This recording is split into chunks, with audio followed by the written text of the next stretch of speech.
In this episode, you will discover how to move beyond overthinking and reconnect with the deeper wisdom within you, so you can make more meaningful choices.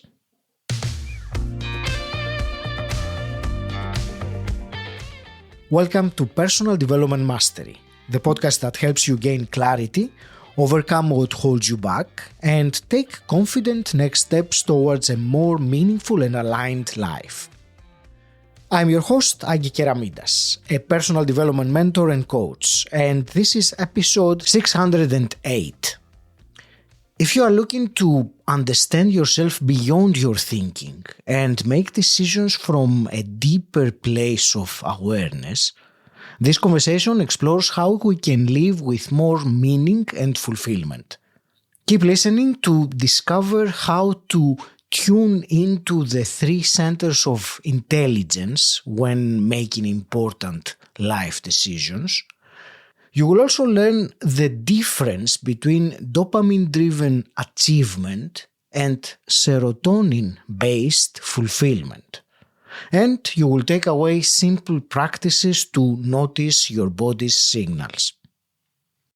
Before we start, if you would like to find clearer direction and take confident next steps towards a life more meaningful and aligned, I offer one-to-one coaching to support you on your journey.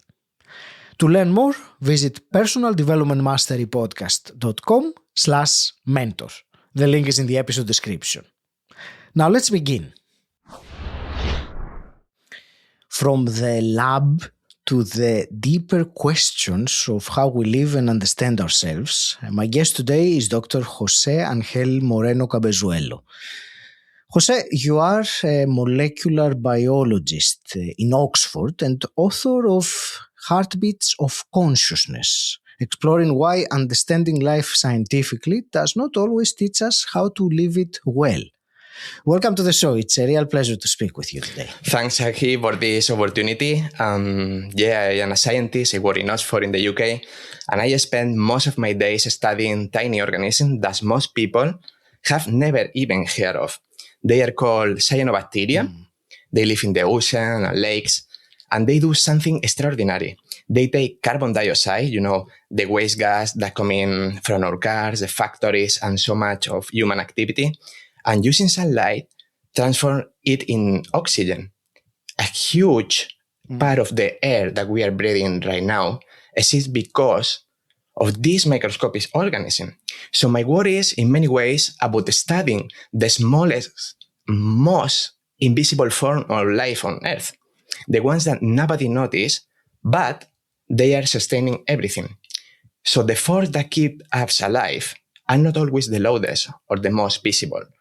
And that became one of the deepest seeds of my book. Because, Agi, I spent years studying the brain, how the neuron talks to each other, how the hormones control our mood, how the stress is able to change the body. But then I have a big loss. My father died, and with all of my training, all of my knowledge, I felt something deep because I could explain everything that was happening inside of my body, the chemistry, which part of the brain was activated. And that is when I realized something. Knowing how life works and knowing how to live, those are completely different things. Because science gives you the mechanism, but it doesn't give to you the meaning.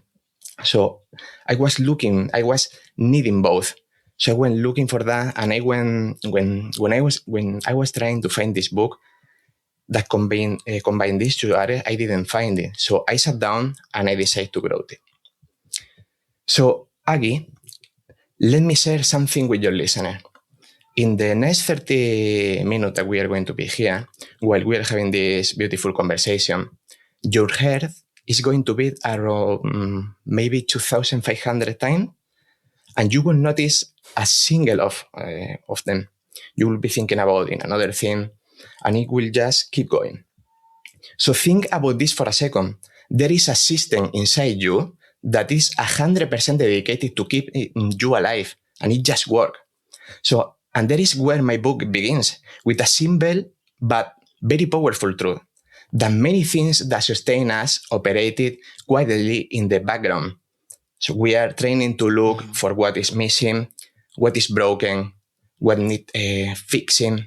But sometimes the deeper wisdom is to notice what is already already present, already carrying us.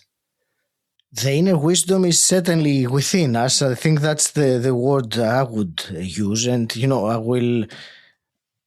you said about how life works, those two things that made an impression, the way that you said it, how life works on the one hand and how we live our life, which are not the same thing. The thing I would like, because you mentioned those, the microorganisms that you study, and I want to direct or discuss really something that I read that intrigued me very much, and that's you talk about not a brain as one, as many people consider that there is one brain, but three centers of intelligence. So I would like to discuss this with you. Mm-hmm. And we will connect it later on about how that influences our decision, because obviously if there are three parts or three centers of intelligence, and most people utilize only one, most of the time anyway, which is their rational mind, the rational brain, then there is definitely some lots of information missing. So let's talk about this concept and we will unpack it from there. Yes, Agi, thanks. This is something that blew my mind when I learned it. And I think I will surprise your listener too. Because we all grow learning that the brain is made by neurons, right? So the neurons are the star, the main character. So they carry our thoughts, or memories, or feeling. But here is the thing. Roughly half of the cells in your brains are not neurons. There are something called glial cells, and for decades, the science completely ignored them. They treated them like a packaging material, no? Because then we discovered that these packaging cells are actually running the show, because they control how neurons communicate, they clean up waste, they protect the whole system. Without them, the neurons cannot function. So half of the brain was invisible, and not because it was hidden. It's because nobody thought that it doesn't matter. There is sometimes, the elements that truly sustain us are the ones that remain invisible. So the point that you mentioned about the 3 points of the intelligence, this is something really exciting, because the intelligence that we know is not just in the brain. It is expressed about the whole body. Let me explain this in a way that I think that will change your listener see themselves. We'll know the brain number one is the one in your head, in the skull. It's the one that analyze, that make lists, it is worried. We'll know this brain very well. However, the brain number two is in your gut. Yes, you are hearing well, in your belly. And it is not a metaphor, because your digestive system has its own nervous system with over 500 million of neurons. So scientists literally is calling this the second brain. And this part is fascinating, because your gut is producing around the 90% of your serotonin. The serotonin is the molecule that makes you feel calm, makes you feel content, at peace. And it is, think about that, it is not made in your head, it's made in your belly. So when someone say, I have, a gut feeling, this is not just a saying, this is a real biology, because your gut is literally processing information and producing the chemistry of well-being. And here is the most interesting part. The brain number 3 is in your head. And it is one of the things that still amazes me, because your head has about 40,000 neurons. And the most interesting thing is, here is the thing that nobody expects. the hair sends far more signal up to the brain than the brain saying down to the head. So the communication is mostly in one way. Your head is talking all the time to your brain all the time. So your brain is barely answering. So what do this mean in the real life? No? So the meaning is when you sit down to make an important decision, for example, which job to take, or for example, leaving a relationship, to start something new, make a list. Make a list with the pros and the cons. You think it about this, and you have this feeling that you cannot decide. So I think that it is not an indecision. This is one brain trying to do the work of three. So you're using the head and ignoring the gut or the head. Two members of your team, and I think like there is like to explain this, are sitting in the room with their hand raised, and you are not letting them to speak. So why do most people not let them speak? I suppose the answer is because they can't see them or hear them clearly. So the question that immediately arises is, how can one use their heart and their gut brain in a way that they, I like the metaphor of keeping their hands up. So how we can direct our attention there and say, okay, let's hear what you have to say. I will, so many people ask me about this, like when I was discovering this. So the thing that I did is like putting a sample on my book. So exactly how exactly to do this. So for example, Aggie, in my book, I create two characters, okay, that represent this. Paula is the person who lives entirely in the brain, number one, the head. So she's a scientist, she's brilliant, she can explain exactly how the anxiety works, and she cannot stop it in herself. She gets paralyzed by her own intelligence. And then there is another girl, Fania. Fania, however, lost her parent in a car accident. So she grew up in an orphanage where she was treated with real cruelty, but her parents, who were philosopher teachers, had given her something before that. They raised her on Stoic philosophy, the idea that you cannot control what happened to you, but you always control how you respond. So their friendship become like a dialogue, science and philosophy, curiosity and wisdom, understanding and resilience.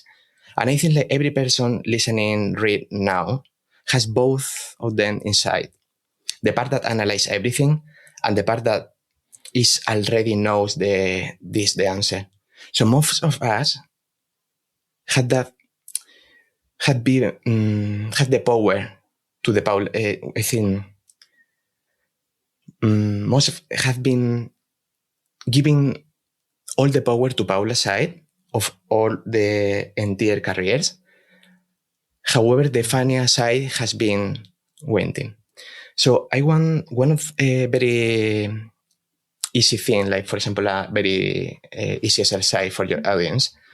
So there is like very simple that people can do.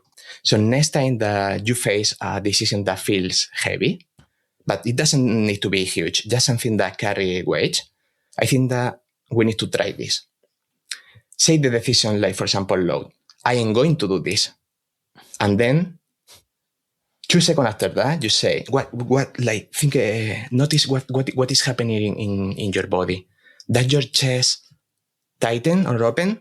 Or does your stomach clench or relax? So I think that it is like the brain 2 and the brain 3 voting. So they already processed the information. They already know. You just need to listen. And most of the people decide first and feel the body reaction week later. And this reverses the order. Body first, mind second. So this is great. And what I highlighted from that, the last thing that you were saying about noticing what is happening in the body before the decision is taken, and because that is really the power that it can have in our decision making.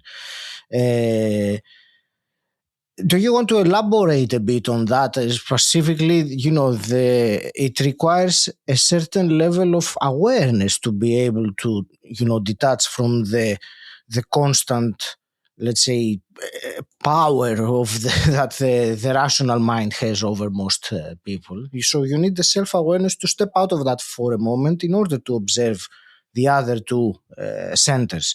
So I would like your comment on that particular element of, self-awareness at that time when you need it the most, like in decisions like that. Yes.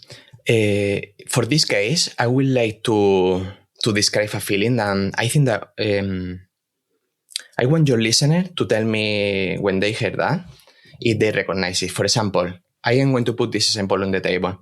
You have worked hard, right? Mm-hmm. You have built your career. You have achieved things that you are genuinely very proud of. And then one day, maybe at 40, maybe 45, you wake up and the fires feel different, right? Not broken, just quiet.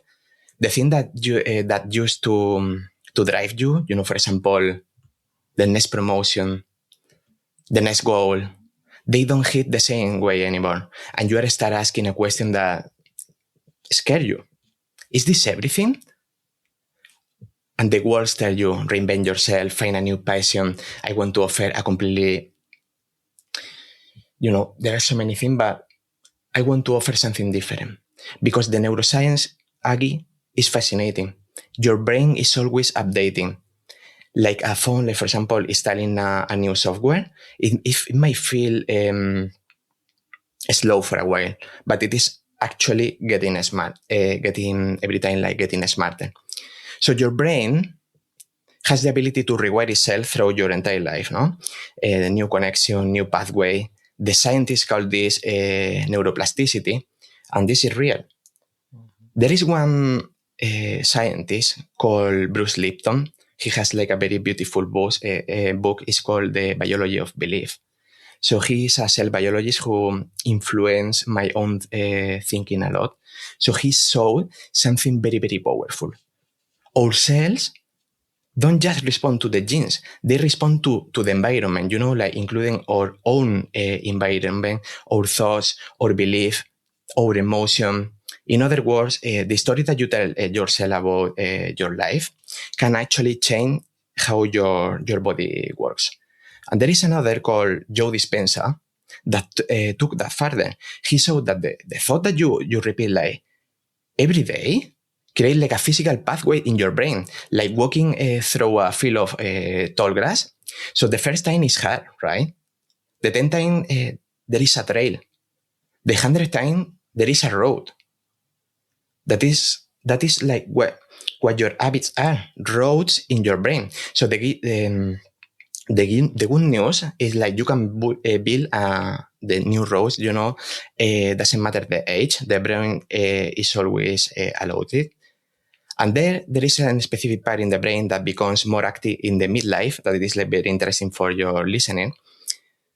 The science calls it the default mode network, but I don't want to make this complex. To make it simple, it's the system that switch on when you are very not busy. When you are, like, for example, studying the window, when you are in the shower, when your mind wanders. So for years, the scientists thought that this is just the brain being lazy, just doing nothing. Mm. But now we know that it is doing the most important thing. It is like reviewing all the time your entire life. So it's comparing the person that you plan to be with the person that actually become.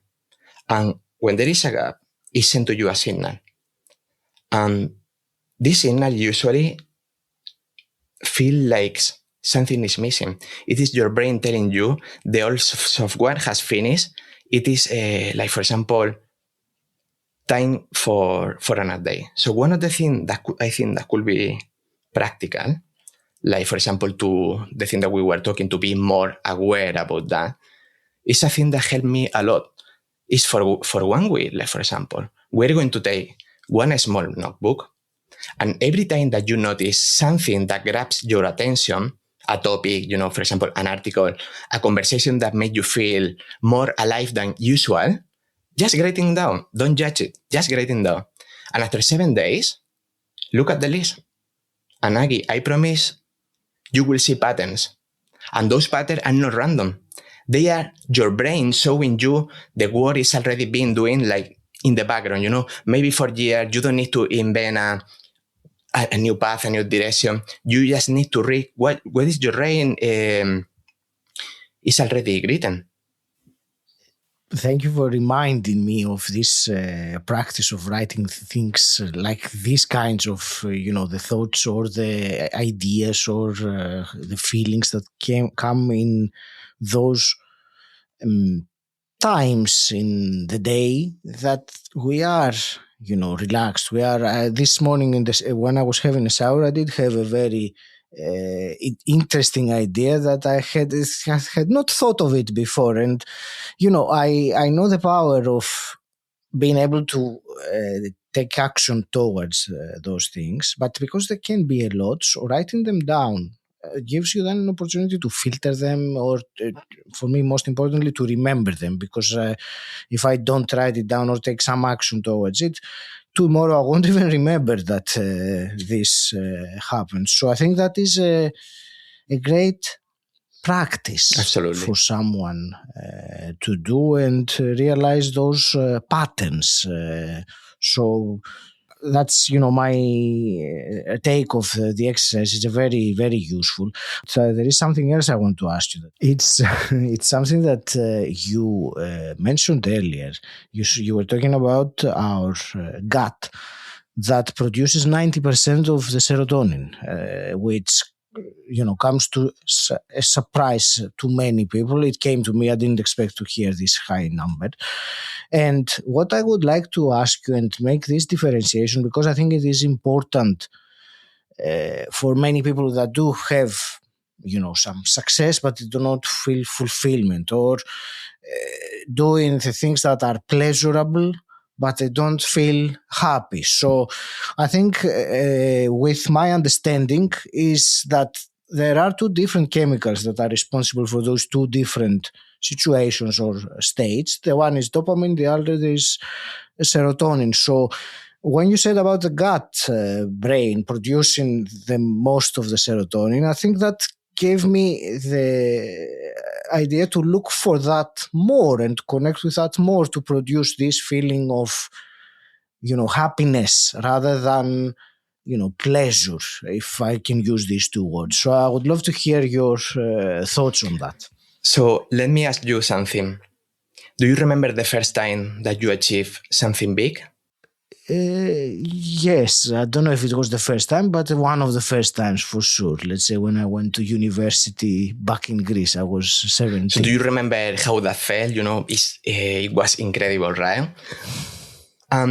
Now, like the second achievement, how did that feel? You see, like, it's good, but not as much, right?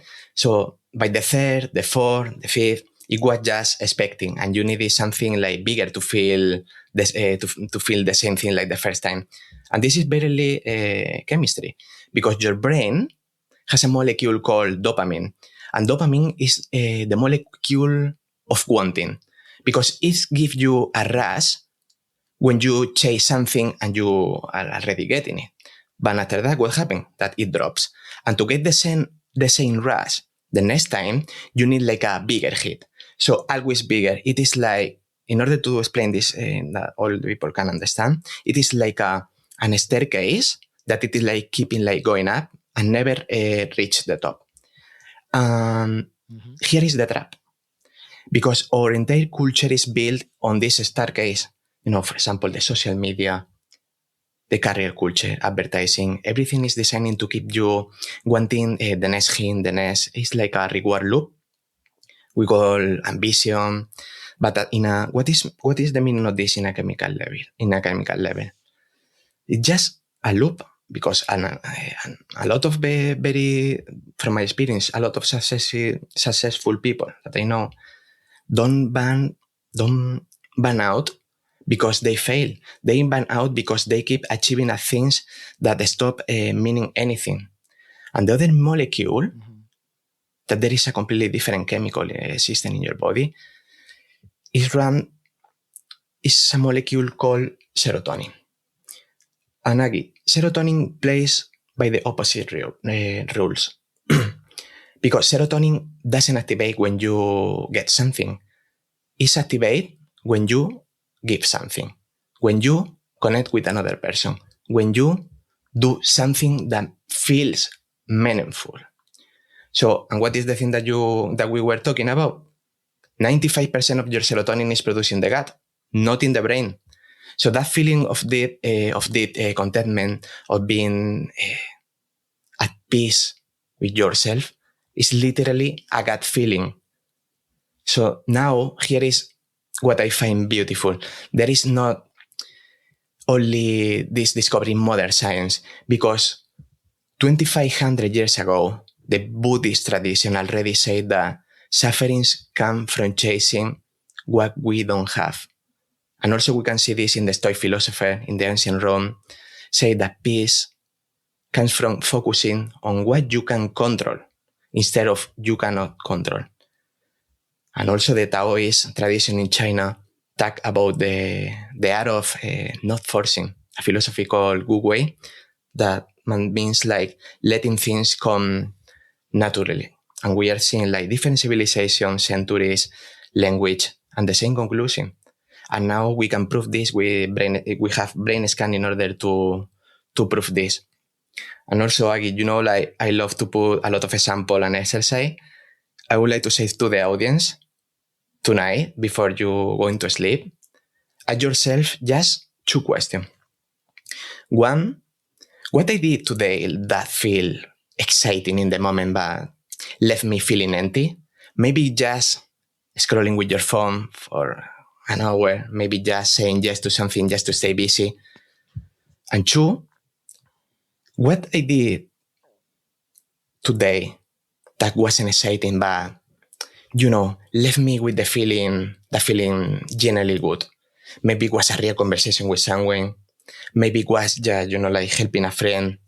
Maybe just, for example, like in a day like today, like sitting in the sun for 5 minutes. So the first list is your dopamine. And the second list is your serotonin. So you don't need to change anything tonight. The thing that you need to do is sitting. You will analyze the list and see which list is longer. So this is the starting point. Because at the moment that you set a pattern with awareness, you have already started changing your brain. And this is like the power of the neuroplasticity, because you haven't done anything yet. And then all the time, the rewiring has already begun. I like that exercise very much, and I actually like the distinction. How did it left me feeling afterwards? And I think we can all relate of doing something that felt good for a while or at the moment, and then we felt empty or drained. Absolutely. Or what do I do now? And I think that's a very good distinction on realizing the difference and reflecting on it. I would even add to that to write it down, because it is it gives you the opportunity to reflect.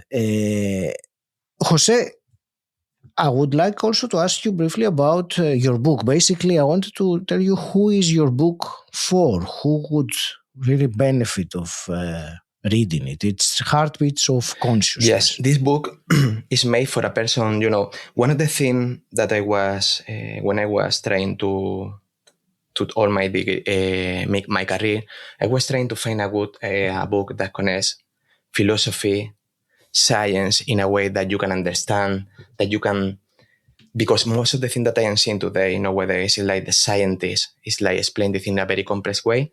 So I try in a way to connect philosophy as science in a way that you can understand a lot of very difficult, complex definition of science, and also you can understand how the life works, like from all of the things that I explained about the molecule, explain in a story about two friends that go to the uni, and through the journey that they are having, I introduce a lot of things that is happening. I don't want to do a lot of spoiler, but it's connecting science, philosophy in a very easy way to understand. And at the end, there is something meaningful and something that, and I explain everything with metaphor. And one of the things that I explain is something that I would like to use to close this conversation, because one of the things that I wrote in the book, stay with me, is in one of the chapters, the two main characters, Paula and Fania, do an experiment in the laboratory. They recreate the chemical reaction that happens inside of a firefly. So this organism that produces light. So they watch the light appearing. So the sign is like very beautiful. But here, Aggie, the science is not the point. Because fireflies don't produce light for themselves. They can see perfectly in the dark. The light is not a tool. The light is a message. Because every flash is a signal that they send to the darkness that say, hey, I am here. Can you see me? And I think this about us, about the people that listen right now. Because every person carries something inside that could change someone else's life. Something learned through years of experience, through pain, through quiet growth that nobody saw. Knowledge, creativity, for example, kindness, curiosity. And that is your light. But that light only matters, I think, like if you share it. Because in the book, the student that I describe learned that we are like a society of cells. Because think about that. We are like billions of cells cooperating to keep one body alive. But I think that there is a deeper truth. Because we are a society of cells, but we are also a society of light. And in some part of the world, something magical happened, because thousands of fireflies across an entire river begin to flash at exactly the same time, with the same ring, same direction, just individual light, and each one paying attention to the light around them and adjusting until an entire forest is pulsing together. And nobody tell them how to do it. It just happened because each one does something very simple. They are paying attention, adjust, and suddenly you are part of something much bigger than yourself. So I think that is what personal growth really is. Just this, paying attention what is inside of you, adjusting, and being willing to show your light, even when you have no idea who is watching. Because the loneliest feeling in the world is carrying a light inside of you and keep it hidden. And the most beautiful feeling, I think, is when you finally just let it out and someone somewhere in the dark respond. I think this is like the most beautiful thing. So the books end with the two characters building something together. It's a school where science, the science of the earth, and philosophy meet. And I don't know if this will ever have doors, but I believe it begins every time that someone chooses to be real about who they are. And at the end of the book, I wrote 10 promises to myself, and I want to share just the first one. I don't want to do this like very long. So I say, don't let anything that happens outside you destroy what lives inside you. Aggie, I fail at this all the time, because some morning the overthinking wins. Some night all grief comes back, and all I can do is sit with it until it passes.